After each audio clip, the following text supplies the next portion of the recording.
गीता अध्याय 15 के श्लोक 16-17 में 3 प्रभु बताए हैं।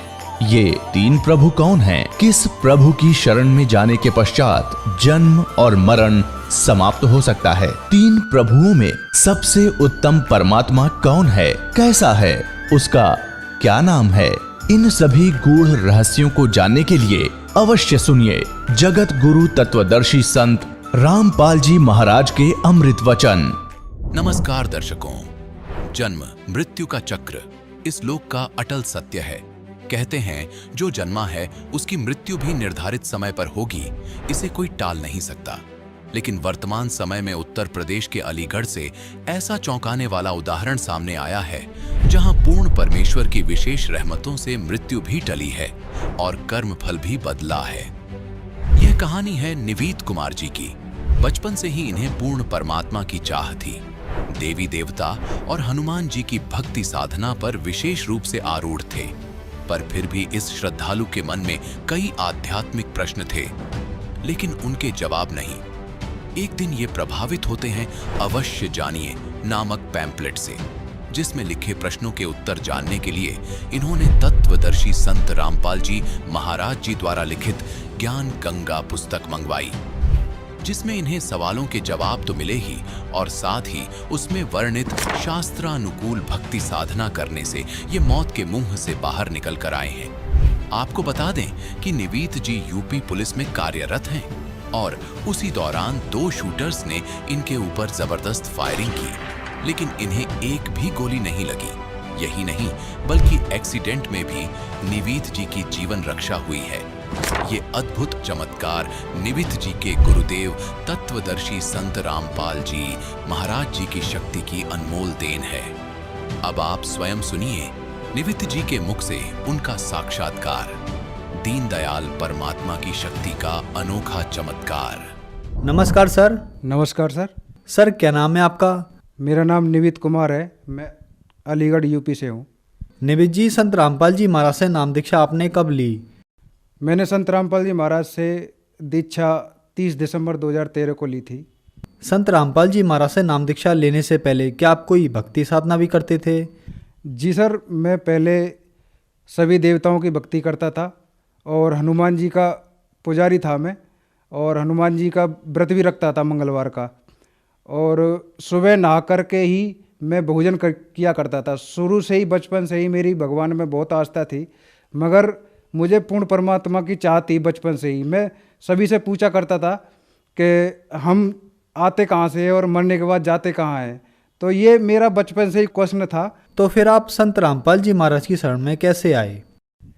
जी, मैं पुलिस की जॉब करता हूँ और मेरी पोस्टिंग बुलंदशहर औरंगाबाद थाने में थी। संत रामपाल जी महाराज के शिष्य हैं शेर सिंह दास, तो उनके द्वारा पंपलेट बांटे गए थे पूरे थाने में। तो पंपलेट में लिखा था अवश्य जानिए। उसमें क्वेश्चन थे कि ब्रह्मा विष्णु महेश के माता पिता कौन है, शेरा वाली माता का पति कौन है, हमारा जन्म मृत्यु क्यों होता है, इसके पीछे क्या राज है, हम इतनी भक्ति करते हैं फिर भी दुखी क्यों है, सृष्टि रचना के बारे में संपूर्ण जानकारी। तो ये क्वेश्चन थे। ये क्वेश्चन मैंने जैसे ही वो पंपलेट लेकर पढ़ा तो मेरे अंदर एक साथ प्रेरणा जागृत हुई कि मुझे ये क्वेश्चन जानने की बहुत दिन से आस वो लगी हुई है, प्रेरणा है। तो मैंने वो पुस्तक के बारे में देखा कि ये ज्ञान गंगा पुस्तक में जानकारी है, तो मैंने उन शेर सिंह जो हमारे भाई हैं वो भी स्टाफ से ही हैं, तो उनसे मैंने कहा कि आप ये पुस्तक ज्ञान गंगा मुझे ला के दो, मैं इसे पढ़ना चाहता हूँ। मैंने वो पुस्तक पढ़ना चालू कर दिया। तो मैं जैसे जैसे सृष्टि रचना पढ़ता गया, मैं सभी से कहूँ भाई हम यहाँ के रहने वाले नहीं हैं, हम सतोलक के रहने वाले हैं, हम तो यहाँ गलत फंस गए इस काल के जाल में। जो स्टाफ के थे हमारे सभी को बताने लगा कि भाई हम यहाँ के मूल्यवासी नहीं हैं, ये पुस्तक मिली है भाई, आप भी इसको पढ़ो और इसको मंगा के पढ़ो। तो सभी स्टाफ वाले बोले कि भाई तू तो क्या है, तू तो पढ़ा रहता है चारपाई पे और तू इस पुस्तक को पढ़ते पढ़ते पागल सा हो गया, तू तो ये अपने ज्ञान गंगा पुस्तक क्या संत रामपाल जी महाराज की मिली, तू तो जन क्या क्या बकने लगा है। मैं कहा भाई नहीं वाकई में, और मैं अपने परिवार वालों को भी फ़ोन करके बताऊं कि भाई ऐसे ऐसे हम तो यहाँ बहुत गलत फंसे हुए हैं काल के जाल में, हमको तो यहाँ से निकलना है, हम तो परमात्मा के लोक में रहते थे, वहाँ से अपनी गलती करके आए हैं, तो हम यहाँ से निकलेंगे। भाई ये मैंने ये पुस्तक एक ज्ञान गंगा पुस्तक पढ़ी है संत रामपाल जी महाराज की, तो वो उसको मैं आके आपको बताऊंगा गाँव घर पे आकर। तो सभी बोले कि तू क्या कह रहा है, तू कहाँ से चक्कर में पड़ गया इनके बाबाओं के चक्कर में। मैं कहा नहीं भाई, ये मुझे पुस्तक मिली है, सभी शास्त्रों से प्रमाण सहित है, चारों वेद, गीता। और मैंने उनसे कहा ये जो गीता में लिखे हुए हैं, जो श्लोक लिखे हुए हैं, इनके बारे में जो प्रमाण सहित सतगुरु रामपाल जी महाराज ने बताया है, तो ये क्या गीता में भी प्रमाण है? तो शेर सिंह जो हमारे मित्र हैं वो बोले कि हाँ बिल्कुल हैं। मैं कहा भाई वो गीता और ला के दो। तो मैंने उन्हें 50 रुपये दिए, क्योंकि मैं कहीं जा नहीं सकता था, तो उन्हें 50 रुपये देकर वो गीता मंगाई। तो गीता में भी मैंने जो गीता के श्लोक दे रखे थे वो सारे मिलान किए। उसके बाद मैंने माना कि हाँ भाई ये प्रमाण सहित ज्ञान है, क्योंकि गीता में भी वही ज्ञान है जो इस पुस्तक में है। तो मैं उसके बाद मेरे और दृढ़ता आ गई, तो मैं सतलोक आश्रम गया, वहाँ से दीक्षा ली मैंने सतलोक आश्रम से। सर, संत रामपाल जी महाराज से नाम दीक्षा लेने के बाद क्या आपको भी लाभ प्राप्त हुए? सबसे मुख्य लाभ मुझे नामदान लेने के 8 दिन बाद ही प्राप्त हुआ। सबसे मुख्य लाभ था कि 30 दिसंबर 2013 को मैंने सतलोक आश्रम बरवाला से नाम दीक्षा ली संत रामपाल जी महाराज से। उसके बाद 8 जनवरी 2014 को मैं कोर्ट में ड्यूटी था, मुलजिम ड्यूटी, हवाला ड्यूटी पे। तो वहाँ से जैसे हम कोर्ट से निकलकर मुलजिमों को लेकर आ रहे थे, 6 मुलजिम थे, 2 मेरे हाथ में थे और 4 दूसरे साथियों के हाथ में थे। तो जैसे ही हम डिस्ट्रिक्ट कोर्ट से बाहर निकले तो वो मर्डर के केस में थे दोनों मुलजिम। उन्होंने 2 डबल मर्डर कर रखा था। तो उन दोनों को मारने के लिए जो दूसरी पार्टी थी, उन्होंने उनको मारने के लिए, मरवाने के लिए 4 लाख रुपए दे रखे थे शूटरों को, जो मारने का काम करते हैं। उनको 4 लाख रुपए दे करके उनको मारने की सपारी दे रखी थी।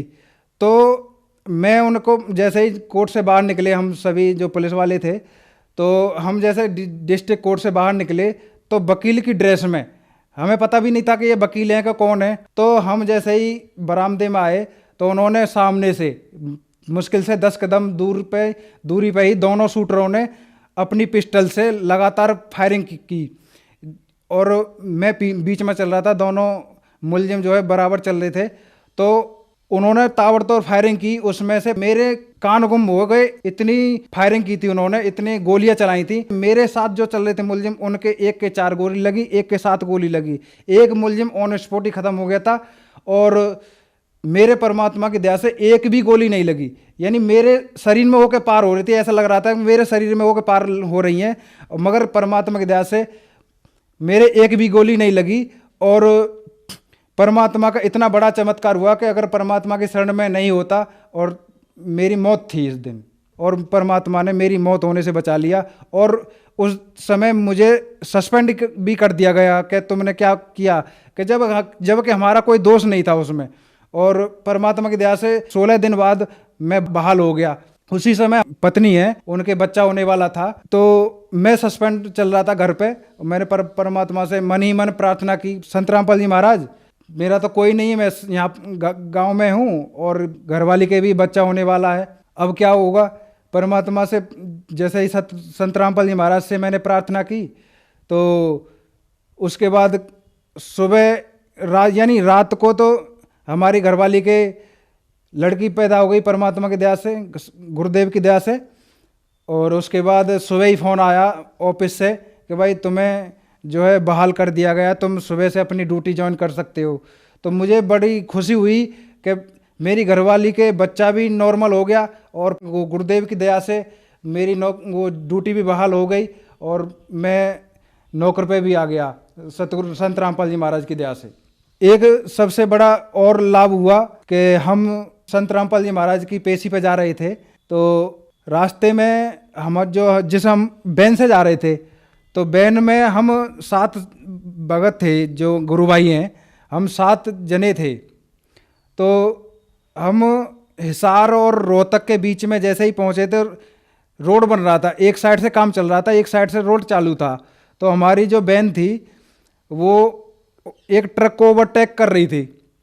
सामने से एक डंपर आ रहा था, वो भी ट्रक टाइप का होता है जिसमें मट्टी भरी थी, तो उसको एक ट्रक 10 टैरा उसे ओवरटेक कर रहा था। हमारे ड्राइवर ने उसे देख नहीं पाया, उसने ओवरटेक करके सामने ले गया ओवरटेक करने के लिए। तो सामने से जैसे दिखाई दिया कि भाई अब आज तो सारे मरेंगे, आज तो बचने का कोई नाम ही नहीं है। मगर संत रामपाल जी महाराज की दया से हम जो है हमारी गाड़ी इस तरह से बीच में, यानी मुश्किल से 3-4 फुट में ही बीच में होकर निकल गई, ऐसे 2 पहियों पे निकल गई और हमें बिल्कुल भी खरोंच नहीं आई। हमारे पीछे एक स्विफ्ट गाड़ी थी, वो भी ओवरटेक कर रही थी ट्रक को, तो वो उसमें जाकर जो ओवरटेक कर रहा था सामने से ट्रक, उसमें जाकर ठुक गई। हमने पीछे मुड़ के देखा कि भाई इनका तो बेचारों को काम हो गया। हम संत रामपाल जी महाराज की दया से आज हम बच गए, नहीं तो हमारी निश्चित ही सभी की मौत थी। और हम सुबह के नित्यनम चल रहे थे, जो संत रामपाल जी महाराज ने बता रखे हैं, सुबह के नित्यनम चल रहे थे गाड़ी में।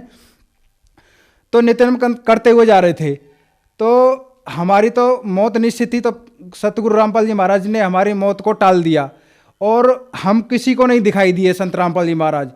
मगर ड्राइवर ने हमें घर आकर बताया कि भाई एक लंबा ठाड़ा सा एक सफ़ेद कुर्ते पायजामे में था।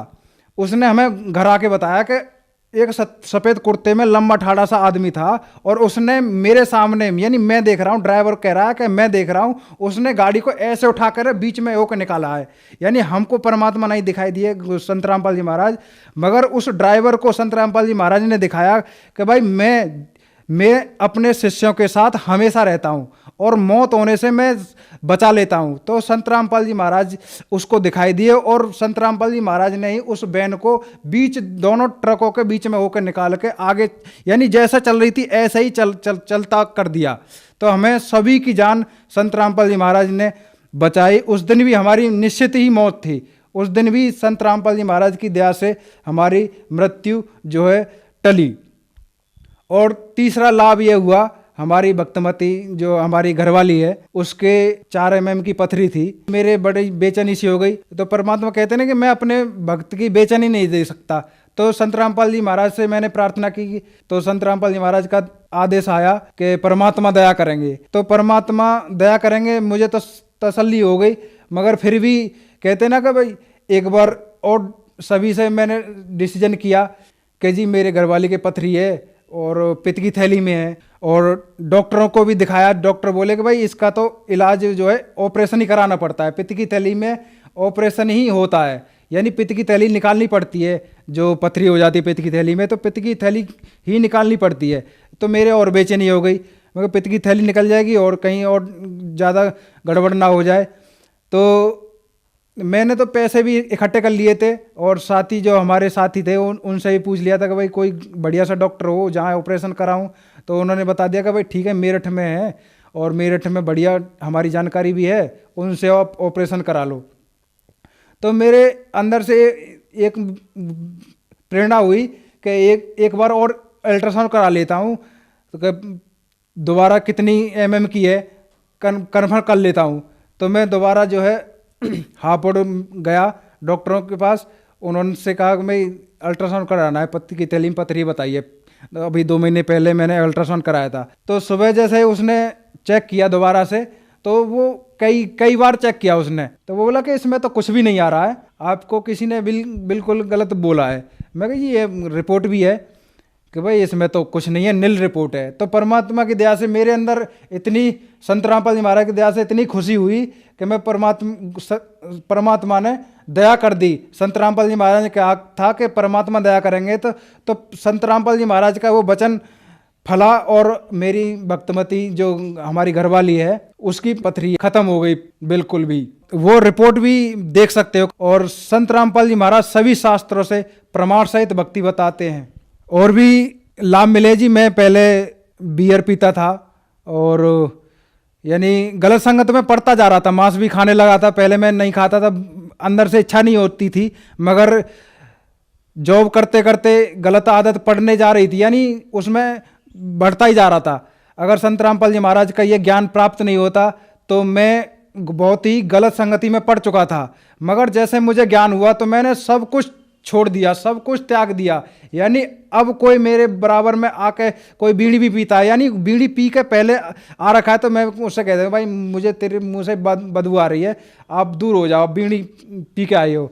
तो आज इतनी घृणा होती है धूम्रपान से और इन चीज़ों से, मांस खाने से तो बहुत ही ज़्यादा होती है, क्योंकि हम एक मांस दूसरे मांस को खा रहा है, इससे बड़ा पाप और होगा कौन। मैंने मांस खाना छोड़ दिया, अंडे भी खाता था, अंडे भी छोड़ दिए, और बियर पीता था, वो भी बियर पीना छोड़ दिया। तो परमात्मा की दया से इतना बड़ा लाभ मिला कि मैंने वो विकार छोड़ दिए और शास्त्र अनुकूल साधना मिली। निबित जी, जैसे कि आपने बताया कि आप हनुमान जी की पूजा करते थे, देवी देवताओं की पूजा करते थे, संत रामपाल जी महाराज से नाम दीक्षा लेने के बाद आपने देवी देवताओं की पूजा छोड़ दी, तो क्या संत रामपाल जी महाराज से नाम दीक्षा लेने के बाद देवी देवताओं की पूजा छोड़नी पड़ती है?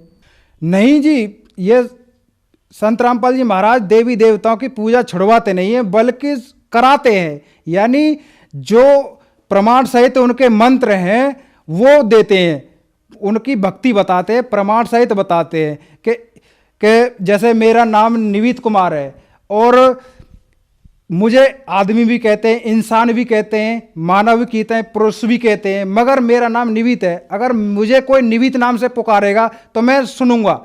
तो ऐसे ही इन देवताओं के भी मूल नाम हैं, जो मूल मंत्र हैं, जो मूल मंत्र कहलाते हैं।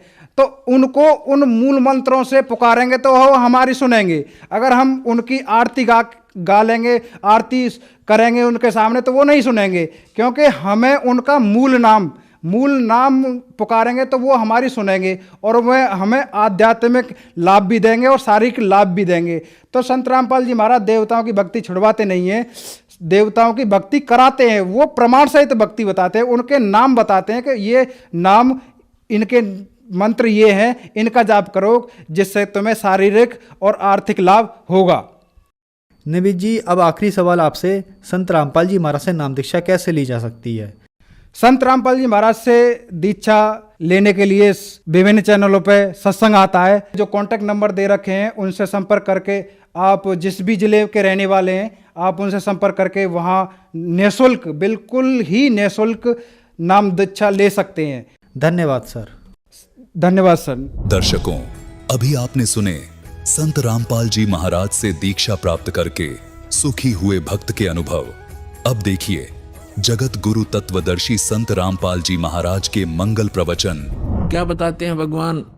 परमात्मा हमें मांगना सिखाते हैं कि मुझसे ये मांगो, साईं इतना दीजिए जिसमें कुटुंब समावे, हम भी भूखे ना रहें, कोई अतिथि ना भूखा जावे। इतना मांगो भगवान से, ज्यादा मत मांगो। ज्यादा तो ये आपकी दलदल बन जाएगी, आपको ये फंसा कर रख देगा। और जामे कुटुंब समावे का अर्थ है रिक्वायरमेंट ऑफ द फैमिली। हमारे परिवार को जो आवश्यक वस्तु हो परमात्मा वो उपलब्ध कराना, तो उसमें सारा कुछ आ गया। शेष क्या बचा? मकान भी देगा, आजकल जो कलयुग है इसमें गाड़ी चाहिए, गाड़ी भी देगा भगवान। अब इतना ही मांगो, जामे कुटुंब समावे और हम भी भूखे ना रहे। बस अब जब अकाल गिरा करते थे, कहते हैं दिल्ली के बादशाह अपना राज त्याग कर भिक्षा मांगने के लिए फल पत्ते तोड़ तोड़ कर खाते थे। रोटी मिल जाती है टाइम पर, फिर उसके बाद बकवाद सोचता है ये मन, बड़ी कोठी बनाऊं, बड़ी कार लूं, हैं, और बैंक बैलेंस बना दूं। बैंक बैलेंस बनाना था भक्ति का और धर्म का, वो हम भूल गए। तो उसको बताने के लिए परमात्मा थे, जो प्रकरण चल रहा है उस पर चलते। अब इसमें ये सिद्ध हो गया कि कबीर परमात्मा जब बालक रूप में आए, उनके शिशु रूप में प्रगट परमात्मा की परवरिश की लीला कंवारी गायों से हुई। ये तो प्रमाण हुआ कबीर सागर में, ये कोई आज का लिखा हुआ नहीं है। 600 वर्ष पहले जो परमात्मा आए थे उसी समय आदरणीय रविदास साहिब जी का लिखा हुआ है, और कबीर पंथियों के द्वारा सुरक्षित है। अब हम आपको दिखाते हैं वेद क्या बताते हैं परमात्मा के विषय में, वो कैसी लीला करता है। ये देखिएगा, ऋग्वेद 9-10 मंडल इकट्ठा ही जल्द किया हुआ है अनुवाद करके। अब प्रकाशक हैं सर्वदेशी कार्य प्रतिनिधि सभा, महर्षि सिद्धांत भवन, रामलीला मैदान, नई दिल्ली। अब ये एक कमाल की बात एक और देखना पुण्यात्माओं, आपके ऊपर कैसी मेहर है भगवान की। यदि वेदों का अनुवाद ये दास करता वही करना था जो इन चंद श्लोकों में उन लोगों ने किया है जो भगवान को निराकार मानते हैं। उनकी फाइनल है ये, उनका किनका, आर्य समाज वालों का, महर्षि दयानंद और उनके चेलों का ये फाइनल फैसला है कि भगवान निराकार है, उसका कोई शरीर नहीं है, उसका कोई बॉडी नहीं है, और वेद भी उन्हीं के द्वारा अनुवादित है। ये चंद श्लोकों में परमात्मा ने उनकी दुर्बुद्धि पर पत्थर डाल दिए और एजिटी अनुवाद करवा दिया जो वेद का होना चाहिए था। थोड़ा बहुत उन्होंने गड़बड़ी की है, वो आप बुद्धिमान समाज आसानी से समझ सकता है। परमात्मा के द्वारा दिए गए तत्व ज्ञान से उसको आसानी से समझ सकते। तो देख, कमाल की बात है, आपके ऊपर रहम है दाता का कि उन्हीं के द्वारा अनुवादित में यह स्पष्ट है कि परमात्मा मनुष्य सदृश है, वहां से चल कर आता है और वो एक पुण्य आत्माओं को मिलता है, अच्छी आत्माओं को मिलता है। और किस लिए मिलता है? उनको उपदेश देता है, उनको तत्व ज्ञान सुनाता है। और वो क्या लीला करता है ये देखिएगा। अब ये आर्य प्रतिनिधि सभा यानी महर्षि दयानंद के चेलों द्वारा अनुवादित है, जो भगवान को निराकार मानते हैं। लेकिन वास्तव में वेदों में परमात्मा नर आकार है। नर माने मनुष्य जैसा, सहशरीर है, उसका नाम कबीर है और सतलोक से चल कर आता है। वहां जहां वो रहता है निज स्थान पर, सब भुवनों प्रिय, सब भुवनों के ऊपर के स्थान पर तिष्ठति, वहां बैठा है भगवान, राजा के समान देखने में है। वहां से चल कर आता है, 3 प्रकार से लीला करता है। जब द्वितीय प्रकार की लीला करता है वो एक शिशु रूप धारण करके कमल के फूल के ऊपर, जल के ऊपर विराजमान होता है, जिस कारण से वो परमात्मा नारायण कहलाता है। नारायण का अर्थ होता है जल के ऊपर आके निवास करने वाला, आकर विराजमान होने वाला। और हम विष्णु जी को नारायण मान रहे थे, ये शेषनाग के ऊपर सोया करता, इसलिए नहीं, वो परमात्मा सतलोक से आता है, प्रत्येक बार यही लीला करता है और जल के ऊपर आकर विराजमान कमल के फूल पर होता है, इसलिए नारायण कहलाता है। तो वो नारायण है। और सत्यनारायण, सत्यनारायण का अर्थ होता है अविनाशी परमात्मा। सत्य माने अविनाशी, हम सत साहेब कहते हैं उसको, अविनाशी परमात्मा। तो अविनाशी परमात्मा कबीर जी हैं, श्री ब्रह्मा, श्री विष्णु, श्री शिव जी ये नासवान परमात्मा हैं, भगवान हैं, स्वामी हैं, प्रभु हैं। इनकी जन्म मृत्यु होती है। और इसका प्रमाण है श्री देवी भागवत यानी देवी महापुराण, गीता प्रेस गोरखपुर से प्रकाशित, सचित्र मोटा टाइप, 3रा स्कंद 123 पृष्ठ पर। भगवान विष्णु स्वयं कहते हैं अपनी माता से कि तुम शुद्ध स्वरूपा हो और ये सारा संसार तुम इसे उद्भासित हो रहा है। मैं ब्रह्मा और शंकर, विष्णु जी करे, आपकी कृपा से विद्यमान है। हमारा आविर्भाव माने जन्म और तिरोभाव माने मृत्यु हुआ करता है, हम अविनाशी नहीं है। और शंकर भगवान कहते हैं, हे माता, जब ब्रह्मा जी का जन्म आपसे हुआ तो क्या मैं तमोगुण लीला करने वाला शंकर आपका पुत्र नहीं हुआ? अर्थात मेरी भी आप ही जनक हैं, मैं आपका पुत्र हूं और हम केवल नियमित कार्य ही करते हैं। हम तीनों गुणों से उत्पन्न है, रजगुण ब्रह्मा, सतगुण विष्णु, तमगुण शिव जी, और हम केवल नियमित कार्य ही कर सकते हैं। जिसके भाग्य में जैसा है वैसा ही दे सकते, उसमें कोई परिवर्तन नहीं कर सकते। श्री देवी महापुराण ने चंद श्लोकों में इन भगवानों की पूर्ण लीला तकरीबन सती थी, क्लियर कर दी, स्पष्ट कर दिया, सारे कंसेप्ट क्लियर कर दिए। ये नासवान है, दुर्गा जी इनकी माता है, रजगुण ब्रह्मा, सतगुण विष्णु, तमगुण शिव जी यही हैं, और प्रकृति दुर्गा को कहते हैं, और ये केवल नियमित कार्य ही कर सकते। तो जो नारायण है वो परमात्मा है, वास्तव में कबीर साहब है जो ऐसी लीला करता है। अब वेदों में दिखाते हैं आपको कि जब वो परमात्मा आता है शिशु रूप धारण करके, उसमें उनके परवरिश की लीला कंवारी गायों के द्वारा होती है। ये देखो, अब हम वेद पढ़ रहे हैं, आपको दिखा रहे हैं, ये वेद हैं, अभी आपको दिखाया था, अब और देख फिर पुनः दिखाते हैं। ये कहां से प्रकाशित है? सर्वदेशी कार्य प्रतिनिधि सभा, महर्षि दयानंद भवन, रामलीला मैदान, नई दिल्ली से। और ये इसके अनुवादक और ये मुद्रक prince offset printers 1510 Pataudi house, तिरागंज, नई दिल्ली से। और अब हम आपको ऋग्वेद मंडल नंबर 9 का और सूक्त नंबर 1 दिखाते हैं। ये देखिएगा, ऋग्वेद भाष्यम अथ नवम मंडल, 9वां मंडल प्रारंभ होता है। इसका ये प्रथम मंत्र है। इसमें क्या लिखा है कि हे सोम स्वभाव परमात्मन, यानी परमात्मा की महिमा चल रही है। सोम माने परमात्मा, सोम, ये भी ध्यान रखना, अभी आगे चल के आपको ये हेल्प करेगा इस ज्ञान को समझने में।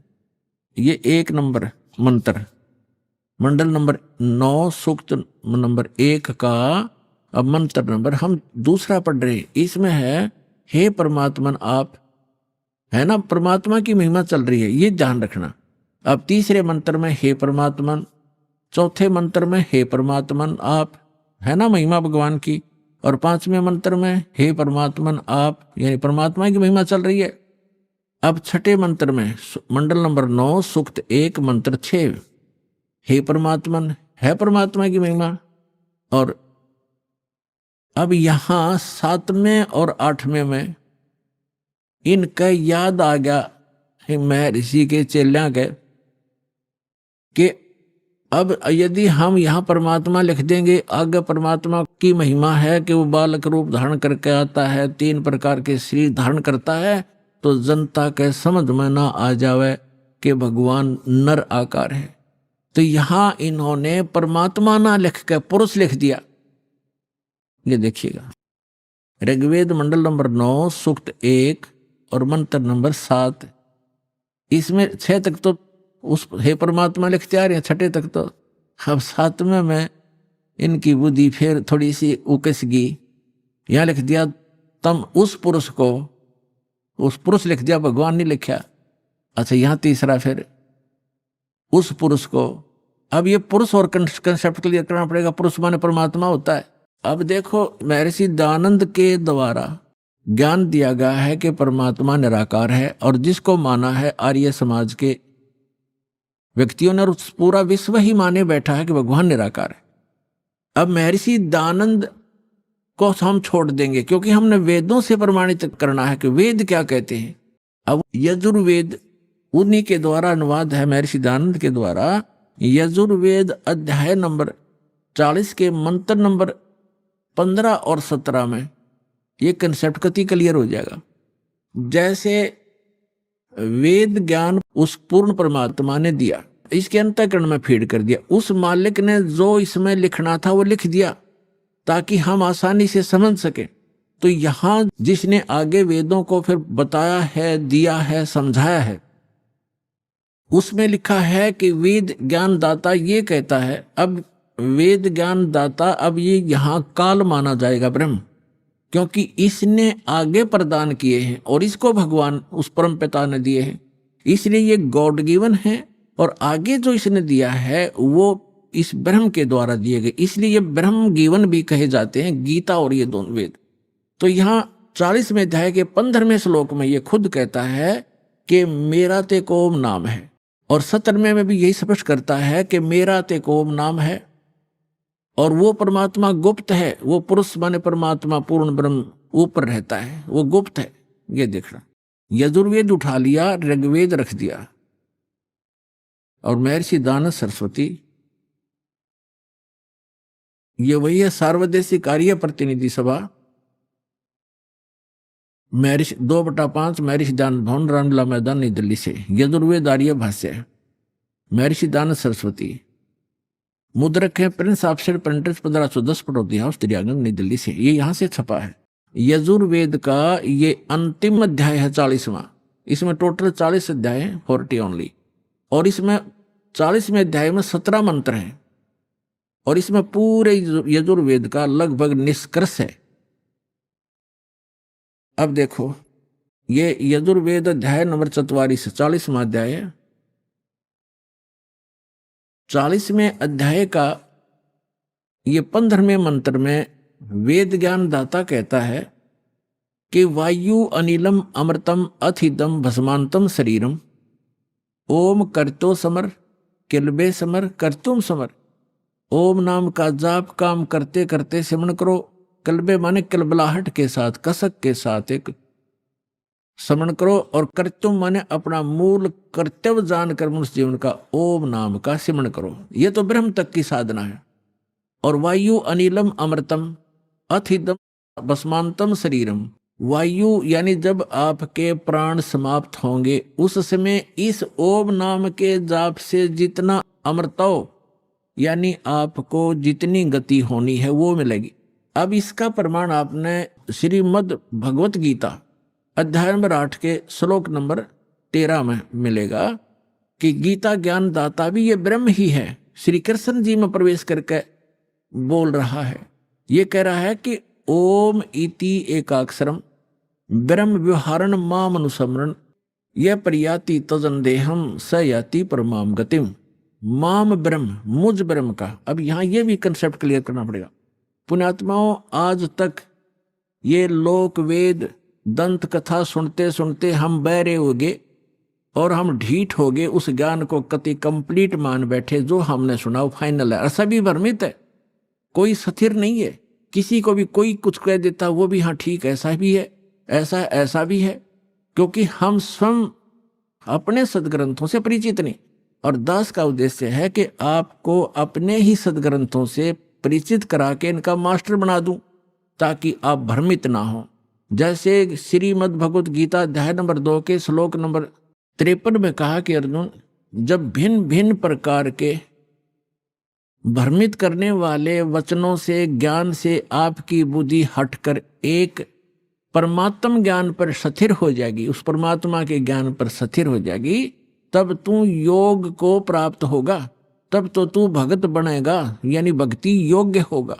तो जब तक आप भ्रमित हैं, कोई कुछ कह देता वो भी ठीक, वो कहता वो भी ठीक, तो तब तक आप भक्त नहीं बन सकते, आप सफल नहीं हो सकते। तो दास चाहता कि आपकी ये सारी भ्रमणा और अज्ञान मिटाकर एक परमात्म उस तत्व ज्ञान पर स्थिर कर दूं, जिसके लिए आपको परमात्मा ने शिक्षित बनाया, आपके ऊपर रहम किया। और दूसरा रहम ये किया कि ये इंस्ट्रूमेंट, ये उपकरण बनवा दिए इलेक्ट्रॉनिक, ये प्रोजेक्टर, सीडी, टेलीविजन मीडिया, जो इलेक्ट्रॉनिक मीडिया, ये आपके लिए तैयार करवाया परमात्मा ने कि आज घर बैठे आप सत्संग समझ सकते हो, वेदों को जान सकते हो और सभी सदग्रंथों को आप समझ सकते हो।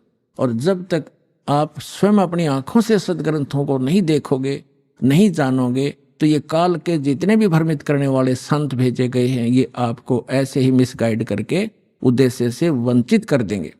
तो अब दास चाहता कि इनकी दाल नहीं गलेगी। आप शिक्षित हैं, बेटा बेटी भाई बहन सब शिक्षित हैं और सदग्रंथ हमारे पास है। तो अब एक ये समझो कि आपका जीवन का उद्देश्य क्या है, ये समझ में आओगा सत्संग से। जीवन, मनुष्य जीवन का उद्देश्य केवल मोक्ष कराना है, या कोठी बनाना, बंगले बनाना, कार खरीद कर रख देना, ये नहीं है। ये तो एडिशनल है, बाई प्रोडक्ट है भक्ति का, जो दास आपको भक्ति देगा परमात्मा की दी हुई। इस साधना से आप जो सुख वैसे सारा जीवन खोजने में लगे रहते हो, प्राप्त करने में, वो नहीं मिलते। तो इस भक्ति का वो बाई प्रोडक्ट है, वो तो आपको वैसे ही मिलेंगे। जैसे किसान गेहूं बीजता है, उसका उद्देश्य भूस बनाना नहीं होता, उसका उद्देश्य कनक लेना होता ताकि जीवन रक्षा हो। और भूस तो अपने आप बन जाता है, भूस तो अपने आप बनता हो, तो बनेगा ही बनेगा। तो दास जो आपको शास्त्र अनुकूल साधना बता रहा है, उससे संसारिक सुख तो अपने आप होंगे ही होंगे, आप मांगो चाहे मत मांगो। ये तो एक ऐसा साधन ऐसा है। तो इसलिए आप जी को सब सदग्रंथों से परिचित कराना अनिवार्य है। अब ये जो यजुर्वेद अध्याय नंबर 40 के मंत्र नंबर 15 और 17 को समझने के लिए ये श्रीमद् भगवत गीता आपका घना सहयोग देगी, क्योंकि श्रीमद् भगवत गीता चारों वेदों का सारांश है और सिंपल लैंग्वेज में है, वेदों से भी सिंपल लैंग्वेज में है ये। तो इससे हम देखेंगे, देखिएगा, ये श्रीमद् भगवत गीता गीता प्रेस गोरखपुर से प्रकाशित, इस जयदयाल गोविंद का इसके अनुवादक हैं, गीता प्रेस गोरखपुर से ये प्रकाशित है। अब आपको दिखाते हैं 8वें अध्याय का 13वां श्लोक, ये देखिएगा। और श्रीमद् भगवत गीता अध्याय नंबर 8 और श्लोक नंबर ये 13 है। हम संस्कृत पढ़ेंगे, हम पढ़े हैं, शिक्षित हैं, हम पढ़े लिखे हैं। ओम इति एकाक्षरम ब्रह्म व्यवहारण माम अनुसमरण, ये प्रियाति तदंदेहम स याति परमाम गतिम। 13वां, इसका अर्थ है कि माम ब्रह्म, जो गीता ज्ञान दाता श्री कृष्ण में बोल रहे हैं, माम ब्रह्म, मुझ ब्रह्म का, ओम इति एक अक्षर, ये ओम एक अक्षर है, नथिंग एल्स। और व्यवहारण अनुसमरण उच्चारण करके सिमरण करता हुआ ये प्रियाति तदंदेहम, यानी शरीर छोड़कर जाते समय भस्मांतम शरीरम। वेद में यजुर्वेद अध्याय नंबर 40 के मंत्र नंबर 15 में भस्मांतम शरीर लिखा है, और इसमें लिखा है ये प्रियाति तदंदेहम स याति परमाम गतिम। ओम से मिलने वाली जो परम गति है वो इस तरह प्राप्त होगी, मुझ ब्रह्म का, माम ब्रह्म, मुझ ब्रह्म का, ओम इति एक अक्षरम, ये ओम एक अक्षर है, सुमन करता हुआ, उच्चारण करके सुमन करता हुआ ये प्रियाति तदंदेहम, जो शरीर छोड़कर जाता, स याति परमाम गतिम, वो परम गति को प्राप्त होता। ओम से मिलने वाली परम गति। ओम से मिलने वाली कौन सी परम गति है? ब्रह्मलोक प्राप्त होता है, क्योंकि ये ब्रह्म का सिमरन है, मंत्र है। और 8वें अध्याय के 16वें श्लोक में गीता जी में लिखा है कि ब्रह्मलोक में गए हुए प्राणी भी पुनर्जन्म मृत्यु में आते हैं, वो भी पूर्ण मोक्ष प्राप्ति नहीं करते। लेकिन ये कंसेप्ट जो आज इतना ही क्लियर करना था कि ये ओम मंत्र ये ब्रह्म का है।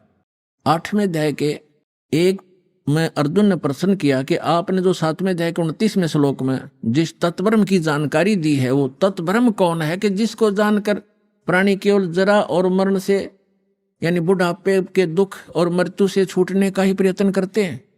तो वो किम तत्ब्रह्म, जिसको जानने के बाद प्राणी यहाँ की किसी वस्तु की इच्छा नहीं करता। गीता ज्ञानदाता ने 8वें अध्याय के 3रे श्लोक में कहा कि वो परम अक्षर ब्रह्म है। वो तो परम अक्षर ब्रह्म है, यानी गीता ज्ञानदाता से अन्य, वो सुप्रीम पावर है।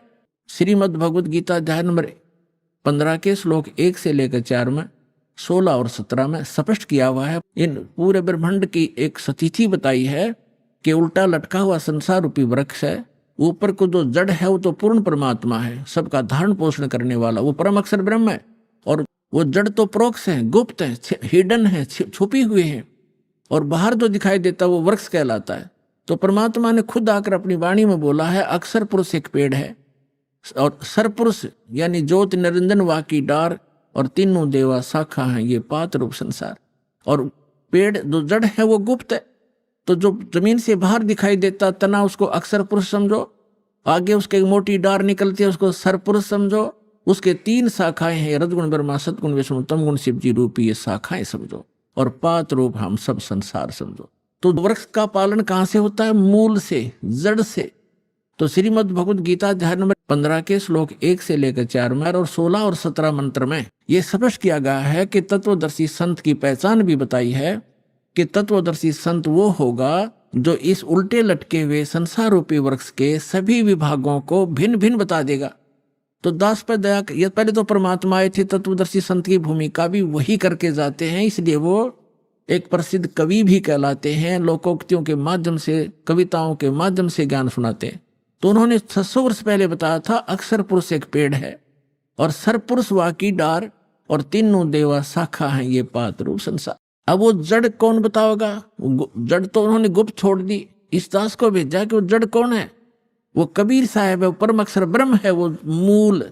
तो 15वें अध्याय के गीता जी के 1 से 4 का अर्थ है, गीता ज्ञानदाता कहता है कि अर्जुन, तत्वदर्शी संत की यह पहचान होगी कि उस संसार रूपी वृक्ष के सभी पार्ट्स को, सभी विभागों को, तना, डार, पत्ते, जड़ कौन है?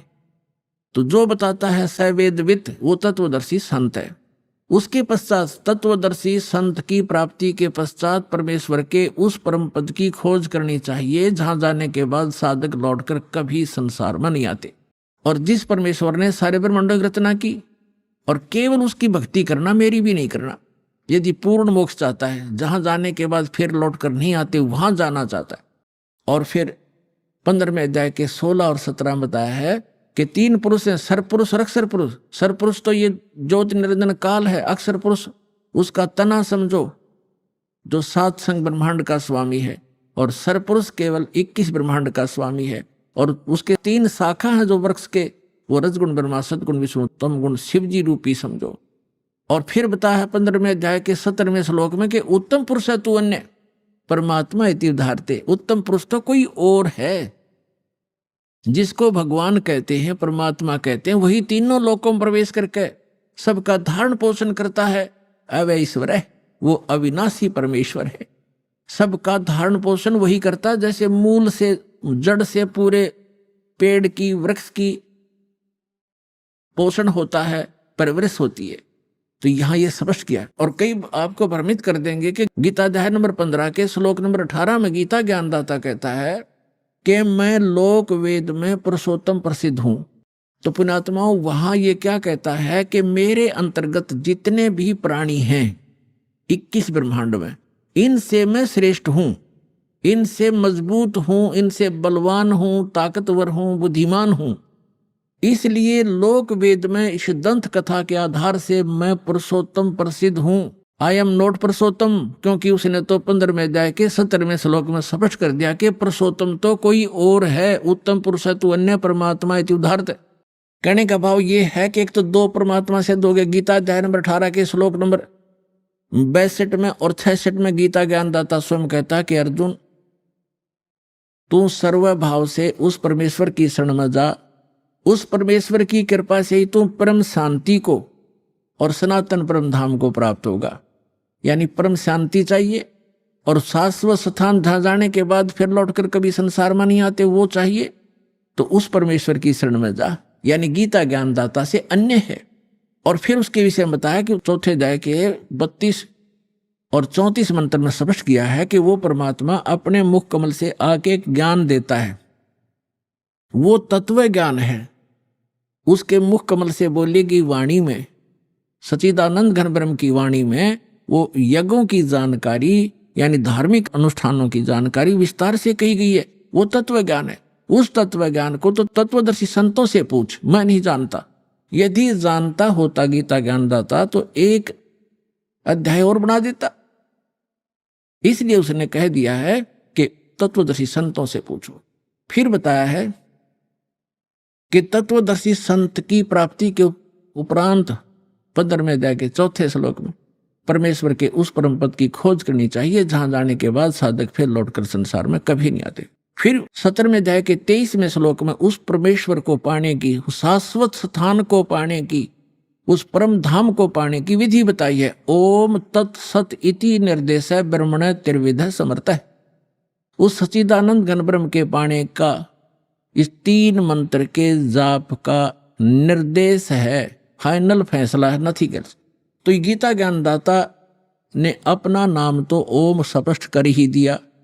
तत् और सत ये सांकेतिक हैं, ये तत्वदर्शी संत के लिए छोड़ दिए। तो वो तत्वदर्शी संत ये रामपाल दास, सतलोक आश्रम बरवाला, जिला हिसार में है। इसके पास वो कंप्लीट कोर्स है।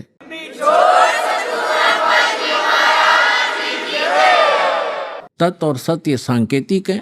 तत् ये अक्षर पुरुष का मंत्र है, ये अन्य मंत्र है, तत् नहीं है, अन्य मंत्र है। और सत ये परम अक्षर ब्रह्म का मंत्र है, जाप है, वो अन्य मंत्र है। उसको सार शब्द भी कहते हैं, सार नाम भी कहते, आदि नाम भी कहते। तो ये कंप्लीट कोर्स है उस परमेश्वर के पाने का। और वो कंप्लीट कोर्स उस तत्व ज्ञान के अंदर है जो परमात्मा ने स्वयं आकर बोला है। उसमें कंप्लीट ज्ञान है, कंप्लीट कोर्स है। प्रथम मंत्र सतनाम, फिर सार नाम, इससे मोक्ष होगा। वो साधना इन वेदों में नहीं है। वेदों में परमात्मा की महिमा है। परमात्मा कबीर जी ने 600 वर्ष पहले अपनी अमृतवाणी में तत्व ज्ञान में कहा था कि वेद मेरा भेद है, मैं ना मिलूं वेदन के माही, और जौन वेद से मैं मिलूं। ये वेद जानते नहीं, ये चारों वेद मेरी महिमा का गुणगान करते, लेकिन इन वेदों में वर्णित विधि से मेरी प्राप्ति नहीं हो सकती। और जिस ज्ञान से, जिस वेद से, उस तत्व वेद से मैं मिलूं, वो ज्ञान इन वेदों में नहीं। ये वेद जानते नहीं। वेद मेरा भेद है, मैं ना मिलूं वेदन के माही, और जौन वेद से मैं मिलूं। ये वेद जानते नहीं। उसको बताने के लिए स्वयं परमात्मा आते। तो हमारा जो प्रसंग चल रहा है, हमने पुरुष को सिद्ध करना। पुरुष माने परमात्मा। ये देखिएगा, श्रीमद् भगवत गीता रख दी, यजुर्वेद उठा लिया, और ये महर्षि दानंद सरस्वती द्वारा ही अनुवादित है। ये यहां से प्रकाशित है। ये वही वाला है जो हम पढ़ रहे थे अभी थोड़ी देर पहले। ये वही वाला है। हम 4400 अध्याय पढ़ रहे हैं, 40वां अध्याय यजुर्वेद का। 15वें श्लोक में हमने पढ़ा है ओम करतो समर कलवे समर करतो समर। ये तो पढ़ लिया कि ओम नाम का जाप काम करते करते श्रवण करो, विशेष कसक के साथ श्रवण करो, मनुष्य जीवन का प्रथम कर्तव्य जानकर श्रवण करो। वायु अनिलम अमृतम अथ ईदम भस्मांतम शरीरम। शरीर भस्म होने पर, नष्ट होने पर, छोड़ने के समय जब आपकी जो वायु है, प्राण आपके जो जीव है, उसमें इतना अमृतव हो जाएगा कि वो जो ओम से होता है। अब हम यहां आते हैं 4400 अध्याय 40 में जाएगा 17वें श्लोक में, ये 17वां मंत्र है। इसमें लिखा है हे मनुष्यों, जैसे ज्योत स्वरूप रक्षक मुझसे, गीता वेद ज्ञान दाता कहता है, मुझसे अविनाशी यथार्थ कारण के आच्छादित मुख के तुल्य उत्तम अंग का प्रकाश किया जाता है, या किया जाता है आना चाहिए। और वह प्राण व सूर्य लोक में पुरुष है। ये पुरुष शब्द है संस्कृत में, पुरुष माने पूर्ण परमात्मा। हमने पुरुष सिद्ध करना था यहां से, पुरुष माने पूर्ण परमात्मा। एक तो ये खुद कहता है कि मैं ज्ञान दे रहा हूं, हे मनुष्य, क्योंकि ज्योत स्वरूपी रक्षक मुझसे, ये ज्योत स्वरूपित है काल, मुझसे जो अविनाशी यथार्थ कारण के आच्छादित मुख के तुल्य उत्तम अंग का प्रकाश किया जाता है, यानी ज्ञान दिया जा रहा है। जो वह वेद ज्ञान दाता कह रहा है कि जो वह प्राण व सूर्य मंडल में पूर्ण परमात्मा है, वह तो प्रोक्ष है, वह तो प्रोक्ष है। यहां है लिखना था अहम, यू कहता अहम, यह है असो सो असो अहम। ओम खम ब्रह्म, खम माने ब्रह्मलोक, दिव्य आकाश रूप, ब्रह्मलोक रूपी दिव्य आकाश में ब्रह्म रहता है, और ये मेरा ओम नाम है। अहम, अहम माने मैं आकाश के तुल्य व्यापक ब्रह्म, ब्रह्म ना लिखा, मैं ब्रह्म हूं और मेरा ओम नाम, मैं उसका ओम सबका रक्षक जो मैं उसका ऐसा नाम जानो। ऐसा कि ओम लिखना था, मेरा ये ओम नाम जानो। ये धाड़ंगा डाया इसने, तो इसे सिद्ध हो गया कि वेद ज्ञान दाता कह रहा है कि मेरा तो ओम नाम है। वो परमात्मा, पुरुष माने पूर्ण परमात्मा तो गुप्त है, वो अन्य है, वो प्रोक्ष है। तो यहां अब हम आते हैं ऋग्वेद मंडल नंबर 9 और सूक्त नंबर 1 के मंत्र नंबर 8 और 9 को स्पष्ट करेंगे। पहले तो हमने पुरुष का अर्थ इन्हीं के इन इंजीनियरों से लेना पड़ेगा, क्योंकि नहीं तो ये बहका देंगे आपको। पुरुष माने आदमी हो से, क्योंकि परमात्मा भी मनुष्य जैसा है, इसलिए प्रथम पुरुष वही है, सेकंड हम पुरुष हैं, मनुष्य है। तो वहां प्रथम पुरुष, क्योंकि जैसे पवित्र बाइबल में लिखा है कि परमात्मा ने मनुष्य को अपने जैसा बनाया, तो वो भी पुरुष है, वो परमात्मा है। हम भी पुरुष हैं, हम नासवान हैं, हम डुप्लीकेट हैं, उसकी शकल है, उसी के आकार मिलते जुलते मनुष्य। तो ऐसे ही जिनको भगवान मिले हैं, उन्होंने कहा गरीबदास साहिब जी ने अपनी अमृतवाणी में कि हमरे ही उनियार है, हमारा सृजनहार, हमारी ही शकल का हमारा भगवान, हमारा बनाने वाला वो परम पिता। तो यहाँ पुरुष जो है इस भगवान परमात्मा की तरफ संकेत है। इन्होंने भले ही गोलमोल करना चाहा, यहाँ पुरुष लिखना शुरू कर दिया, परमात्मा लिखना बंद कर दिया, हमें मूर्ख बनाने के लिए। ये जनता के नासक थे, इनको संस्कृत अवश्य आती थी, अध्यात्म ज्ञान था नहीं। ये काल के भेजे हुए दूत थे, चाहे मैं ऋषि दानंद हो, चाहे इसके चेले जितने भी जो अनुवाद कर रहे हैं इसका वेदों का, ये स्वयं भ्रमित हैं और समाज को यथार्थ ज्ञान नहीं दे सके। और चाहे आज तक के जितने ऋषि महर्षि हुए हैं, उनको यथार्थ ज्ञान नहीं था। केवल परमात्मा ने जिन महापुरुषों को अपना परिचय दिया, अपना साक्षात्कार करवाया, सचखंड लेकर गए, वापस छोड़ा, उन महापुरुषों को छोड़कर, और किसी के पास अध्यात्म ज्ञान नहीं था। अब वो ज्ञान इस दास को दिया उस परम पिता ने, इसका लाभ उठाओ। अब देखो, अब हम आगे ऋग्वेद मंडल नंबर 9 सूक्त 1 और मंत्र नंबर ये 6 तक तो ये परमात्मा लिखते आगे, और 7 में इन्होंने पुरुष लिखना कर दिया। उस पुरुष को, उस परमात्मा को लिखना था, तब माने उस परमात्मा, उस पुरुष को लिख दिया। कोई बात है यार, यहां गड़बड़ कर दी। अब पुरुष माने परमात्मा, आपको पूर्ण परमात्मा, तो हम इसको पूर्ण परमात्मा बोलेंगे। उस पूर्ण परमात्मा को उग्र गतियां प्रेरणा करती हैं, यानी जब संसार में हाहाकार मच जाती है, और अध्यात्म गुरु जो है अज्ञानी हो जाते हैं, उनका उद्देश्य केवल जनता को ठगना ही हो जाता है और हाहाकार मच जाती है, सब प्राणी दुखी हो जाते हैं, तो परमात्मा दुखी होता है क्योंकि हम सभी उनके बच्चे हैं, वो हमारा पिता है, तो अपने का दुख अपनों को ही होता है। अभी आपने सुने संत रामपाल जी महाराज के मंगल प्रवचन।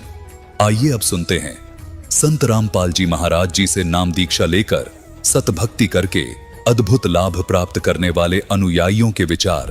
दर्शकों, ये कहानी है गोपाल परमार जी की, जो पहले समाज में प्रचलित देवी देवताओं की, विष्णु शिव जी की पूजा किया करते थे, साथ में भूत पूजा भी किया करते थे, जबकि यह गीता जी का पाठ करते थे। तो इन्हें पता था कि गीता में भूत पूजा के लिए मना किया गया है, इसी कारण से ये परमात्मा जी की तलाश में थे। ये पहले नशा भी किया करते थे। भक्ति साधना करने के बाद भी इन्हें प्रेत बाधा का भी सामना करना पड़ रहा था और शारीरिक कष्ट भी बढ़ते जा रहे थे, जिसके दौरान उनकी रीढ़ की हड्डी में समस्या हुई।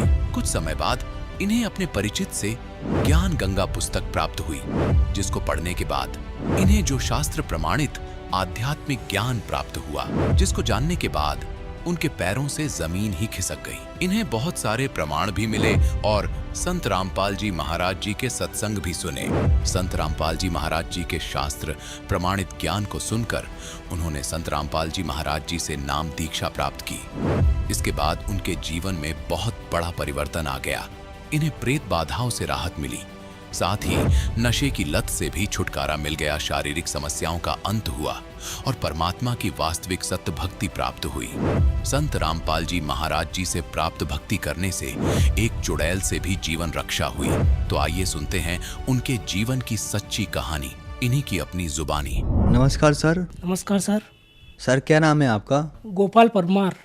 सर कहाँ से आए हैं आप? गांव दुबली, तहसील तराना, जिला उज्जैन, एमपी से। संत रामपाल जी महाराज से आपने नाम दीक्षा कब ली? मैंने संत रामपाल जी महाराज से नाम दीक्षा 11 दिसंबर 2013 को। संत रामपाल जी महाराज से नाम दीक्षा लेने से पहले आप क्या भक्ति साधना करते थे? संत रामपाल जी महाराज से नाम दीक्षा लेने के पहले मैं जैसे ब्रह्मा विष्णु महेश और मेरा एक छोटा भाई बचपन में कुएं में पानी में गिर गया था और एक मेरा बड़ा भाई एक्सीडेंट में शांत हो गया था, तो उनको घर बिठाया था, तो उनकी पूजा करते थे हम। सर आपने बताया कि आप देवी देवताओं की पूजा करते थे तथा भूतों की पूजा भी करते थे, तो इन सभी पूजाओं से आपको क्या क्या लाभ हुए? कुछ भी लाभ नहीं मिला मुझे, और मेरी इच्छा अंदर आत्मा कहती थी कि इन भूतों को और उनको क्यों पूछते, कोई एक परमात्मा उनकी पूजा करनी चाहिए।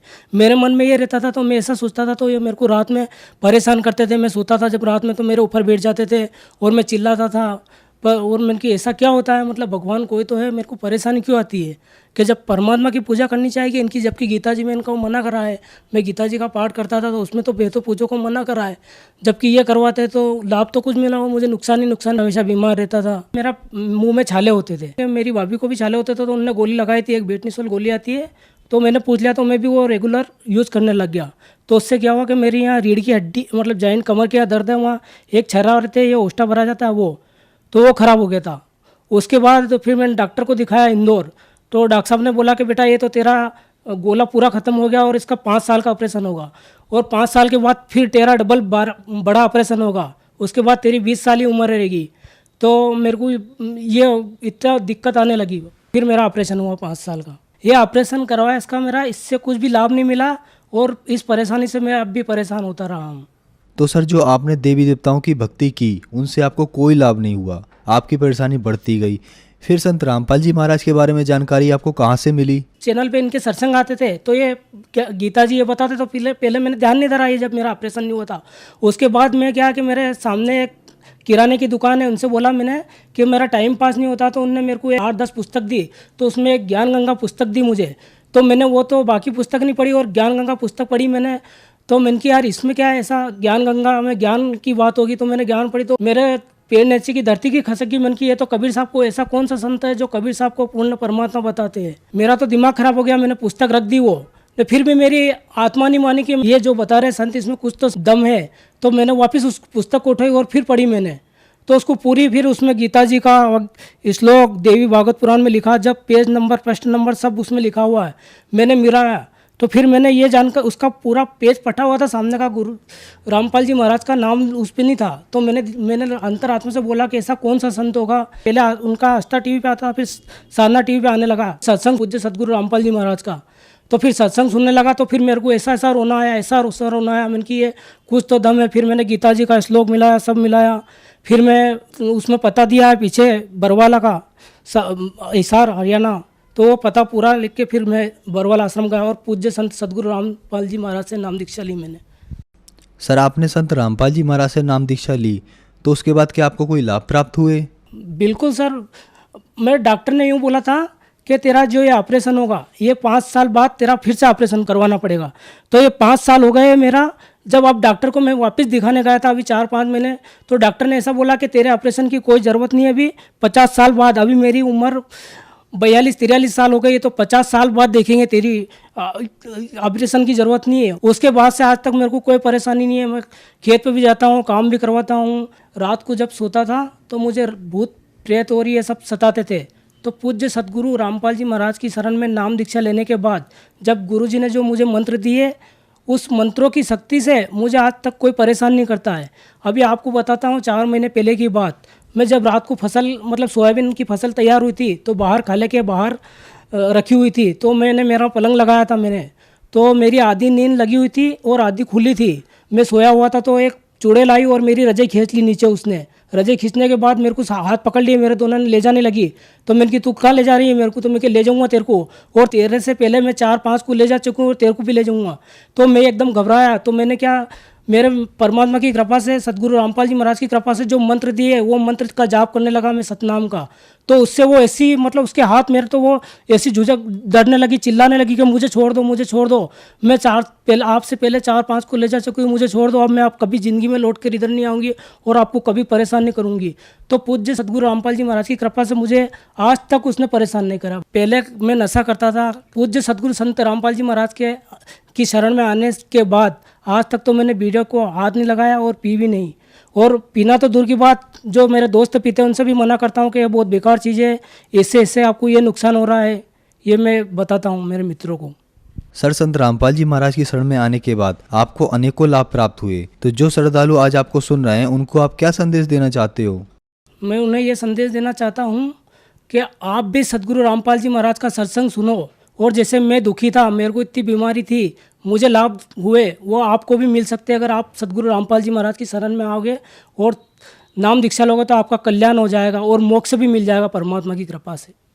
सर संत रामपाल जी महाराज से नाम दीक्षा कैसे ले सकते हैं? पूज्य संत सदगुरु रामपाल जी महाराज से जो गुरुजी के चैनलों पे सत्संग आते हैं उनके नीचे एक पट्टी आती है, उस पर फ़ोन नंबर और सभी आप फ़ोन नंबर लगाओ, उस पर आपको जानकारी मिल जाएगी। सदगुरु जी की कृपा से हर प्रदेश में, हर मतलब ज़िले में व्यवस्था दे रखी है, आपको सारी जानकारी मिल जाएगी। आप वहाँ से जानकारी ले के नाम दीक्षा ले सकते हो। धन्यवाद सर। धन्यवाद।